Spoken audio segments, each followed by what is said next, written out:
O fim dos países socialistas. Bom, antes de falar um pouco sobre o fim dos países socialistas, eu vou fazer uma breve introdução.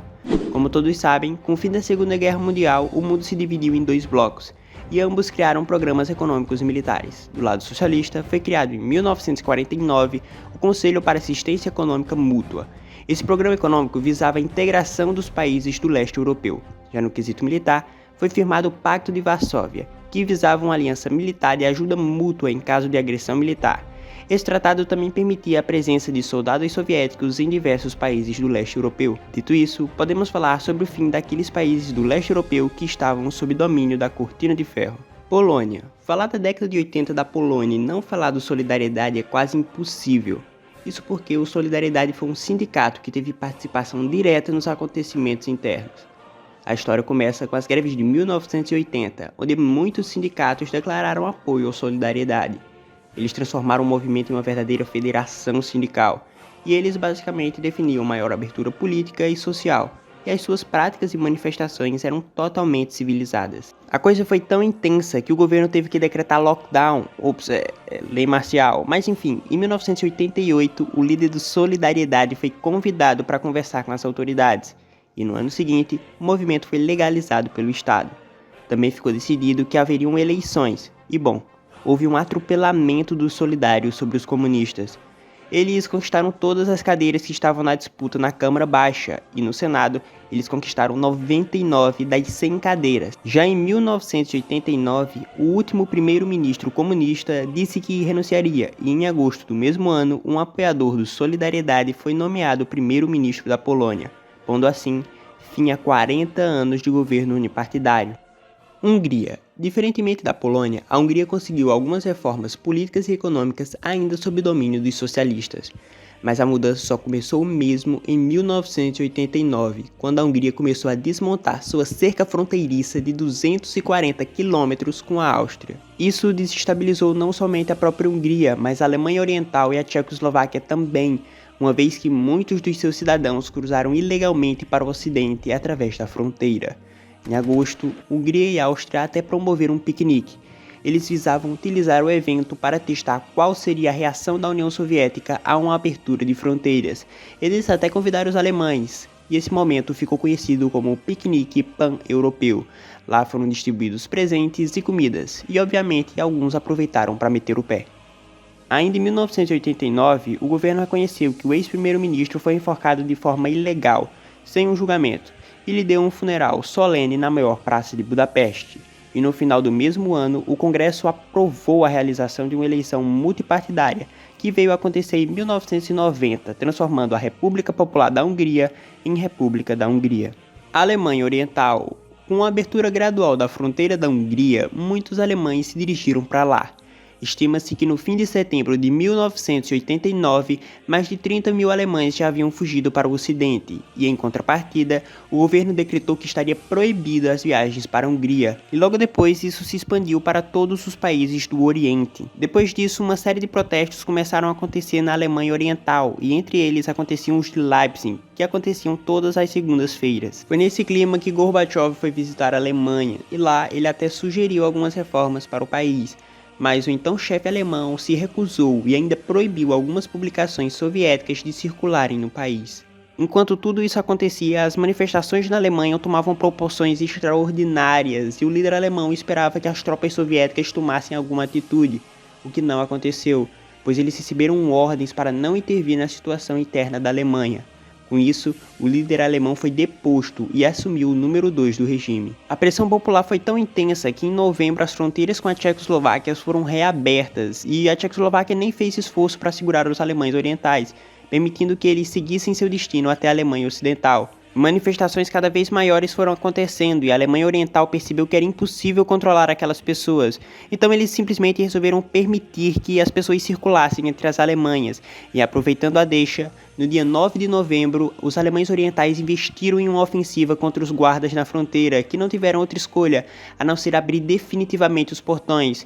E horas depois, já tinham pessoas derrubando o muro de Berlim. Depois de muitas negociações, em 1990, foram realizadas as eleições e os socialistas foram fortemente derrotados, seguindo para a reunificação da Alemanha. Tchecoslováquia. Lá existiu a Revolução de Veludo, onde basicamente aconteceu uma transição pacífica de regimes. Mas assim, aconteceram algumas manifestações, sendo a maior delas na Praça Letna. Por esse fato, todas as lideranças do Partido Comunista renunciaram. Para comemorar, os cidadãos resolveram fazer uma greve de 2 horas. Arames farpados e cercas começaram a ser removidas das fronteiras e um primeiro-ministro não comunista foi nomeado. E finalmente, em 1990, as eleições diretas voltaram a acontecer. Bulgária. Assim como na maioria dos países do leste europeu, na Bulgária as coisas não eram diferentes. Muitas manifestações aconteciam e com isso o primeiro-ministro foi deposto. O socialista mais aberto assumiu o cargo, e ele começou revogando as restrições à liberdade de expressão e de reunião, e isso levou as pessoas em massa para as ruas. No fim de 1989, eles anunciaram que o partido abandonaria o monopólio do poder e que eleições seriam realizadas no ano seguinte. As eleições foram realizadas e, acreditem ou não, os vencedores foram os próprios socialistas. Romênia. Depois da vitória na revolta de 1987, o líder socialista foi reeleito por mais 5 anos. E ele pretendia reprimir as manifestações anticomunistas, mas as coisas saíram do seu controle quando o Departamento de Segurança ordenou a prisão de um pastor húngaro que residia na Romênia. Isso desencadeou uma série de protestos e manifestações no país. O governo até tentou se comunicar com a população por meio de um comício público, mas as pessoas zombaram e vaiaram, o que levou o Ceausescu a ordenar o fuzilamento de todos que estavam lá presentes. Mas o exército rapidamente mudou de opinião. Isso porque dias depois o ministro de defesa cometeu suicídio e o exército desconfiou que Ceausescu foi mandante de um possível assassinato. Tanques e homens armados foram em direção do Comitê Central, na tentativa de capturar Ceausescu, mas ele conseguiu fugir de helicóptero e no dia 25 de dezembro foi capturado e levado para julgamento. Ele foi condenado a fuzilamento.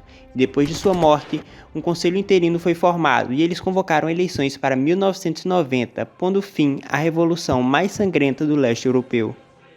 Iugoslávia. A Iugoslávia era um território habitado por diversos grupos étnicos. Lá viviam sérvios, croatas, eslovenos, albaneses, turcos, montenegrinos e outros. E isso causava muita divergência dentro do próprio país, mas eles viveram uma relação até que pacífica enquanto Tito liderou o país.